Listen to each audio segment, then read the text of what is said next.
आणखी एक महत्त्वाची बातमी, खासगी शिक्षण संस्थांकडून पालक विद्यार्थ्यांची आर्थिक लूट केली जाते।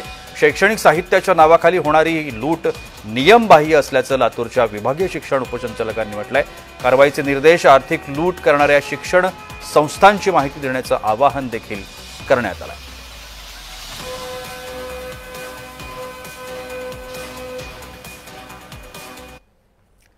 या सगळ्या संदर्भात आमचे प्रतिनिधी अजय घोडके यांनी बातचीत केली, आपण पाहूया।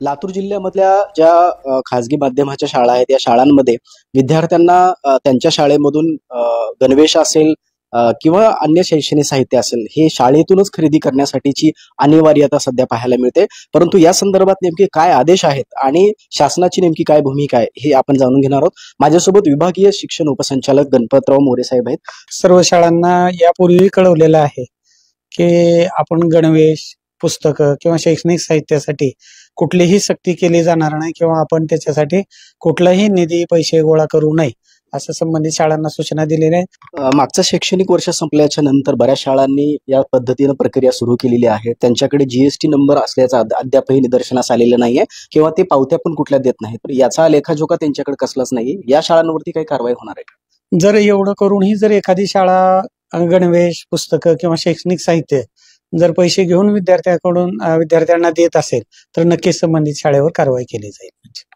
एकंदरीत लातूर जिल्ह्यामधल्या ह्या ज्या खासगी माध्यमाच्या शाळा आहेत, ज्या इंग्लिश स्कूल आहेत किंवा अन्य काही शाळा आहेत, या शाळांमध्ये सुद्धा शालेय व्यवस्थापन करणाऱ्या ज्या काही संस्था आहेत या संस्थांकडनं आता विद्यार्थी असतील किंवा पालक असतील यांना युनिफॉर्म असेल किंवा अन्य शैक्षणिक साहित्य हे आता कंपल्सरी करणं, अनिवार्य करणं त्यांच्यावरती बंधनकारक असणार नाही। परंतु ज्या पद्धतीने शासनाची गाईडलाईन्स समोर येत आहेत त्या पद्धतीने जर त्याचं भंग केला तर त्यांच्यावरती नक्कीच कारवाई केली जाईल असं उपसंचालक गणपतराव मोरे साहेब यांनी सांगितलंय।